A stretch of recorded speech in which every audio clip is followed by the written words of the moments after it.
Hey viewers, welcome back to Rich King Coaching channel.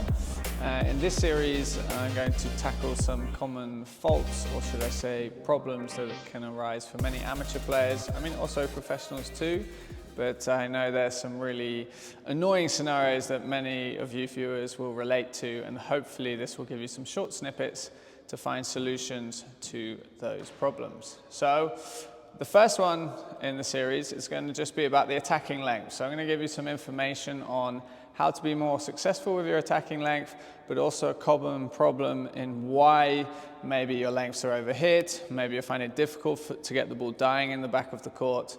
There's a couple of technical things that I can help you with, and you can practice back home and in the end become better with your length game and create more opportunities for yourself.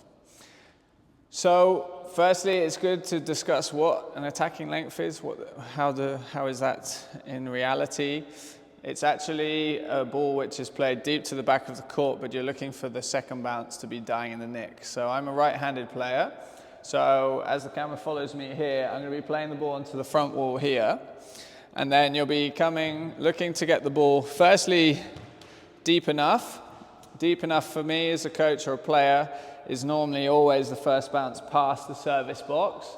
You might have the odd exception where your opponent's a little bit further forwards and you might have the luxury of getting the first bounce here, but that is only if the second bounce is coming into this back corner here, right in the nick there. As all you squash players know, there's one bounce in the game allowed, two bounces, rally over. So if we can get this second bounce of the length dying in that back wall nick, then you're going to have a great amount of success over your opponent.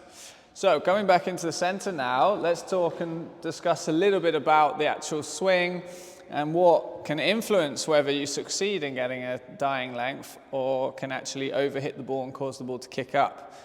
So first and foremost, you would have heard a lot of people or coaches or other people on YouTube talking about follow through. It's very, very important, but what I would like to describe is we're trying to release our swing. So the more relaxation you have in the arm and at the end of your swing, the more likely you are to be able to follow straight through the ball. But what you are trying to do is create a kind of stillness in your racket head by using your fingers correctly to stabilize the racket when they're swinging towards the ball. So as I'm starting to rotate and move my upper body and then releasing my arm and getting this natural transfer of weight into the shot, I'm making sure that this area stays relatively stable. That means my racket face angle is always staying consistent to how I want it to be. If I loosen the grip too much, then it starts going around like this, and I can also end up getting kind of this sort of slapping effect, which then means, which is a very important factor to getting this successful attacking length, is that the ball would rebound off the racket, and then it goes in a more random direction. So what I'm actually doing is I'm using my grip and my gripping fingers, the closest fingers to where the shock of the ball will be absorbed, to stabilize the racket and actually keep the ball on the strings for as long as possible. Obviously it's only one strike of the ball, but you have this kind of effect, let me show you properly in the camera here, where your racket will come through the ball and the ball will roll along the strings. Okay, instead of this one quick rebounding moment. All right, now you can see in my racket shape here that it's open. That allows me to get a backwards revolution on the ball. So when I actually hit the ball against the front wall, it then does the reverse for all you scientists out there, and then it will be coming down lower. Okay. Now, if I kind of get this more rebounding effect off the racket, or even if I hit topspin or over the top of the ball, when the ball touches on the floor, it's going to bounce up higher. Whereas if I keep my racket face open, I relax my upper body and follow through correctly, and then just allow the momentum of my racket to work, then the strings will grip to the ball, and I'll get the bounce of the ball going lower after the first bounce, which is obviously vitally important when I want to get the ball dying in the back. So let's have a little look at this swing now. There's obviously other techniques that need to be practiced for lower level players, but I really want to focus mainly on the ability to release your upper body, release your arm, and get the strings gripping onto the back of the ball as you follow through the shot. So let's see this bounce.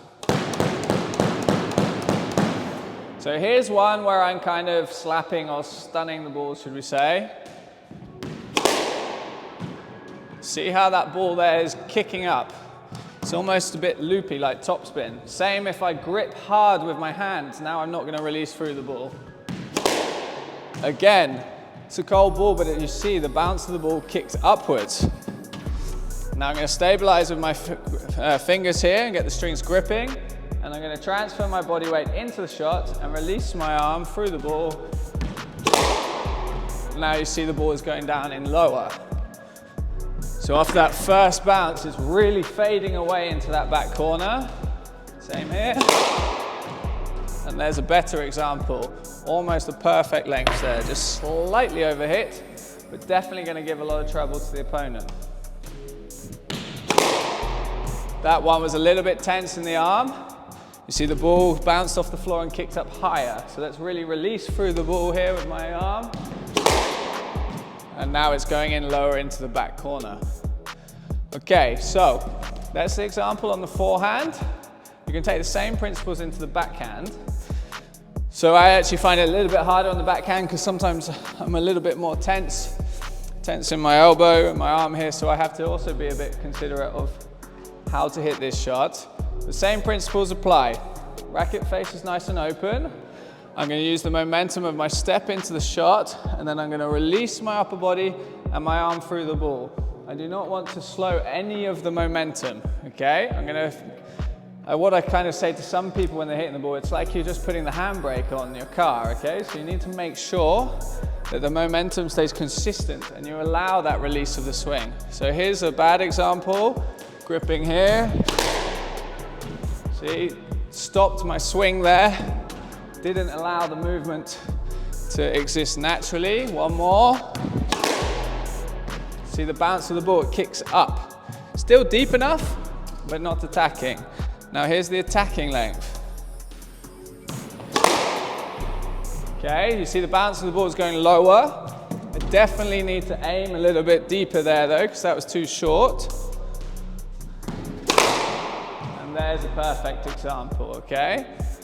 So, yeah, what are the common reasons? I've explained some already, but I would say consider about what tension you feel in your upper body. We're always looking for stability in our lower body. So the lower your center of gravity, the less tension you're going to have in your upper body. Focus on releasing from your torso, getting those obliques working in the natural swing motion. And then naturally allow the arm to relax and follow through the ball. And what you're trying to do is maintain stability in the grip so that you can get those strings cutting through the back of the ball and creating that natural backspin to keep the ball lower in the back of the court. But you must make sure that you trust and release your arm through the ball. So no gripping hard, no indecisions, just go for it. All right, good luck on hitting your attacking length, everybody. Thanks very much. Cheers.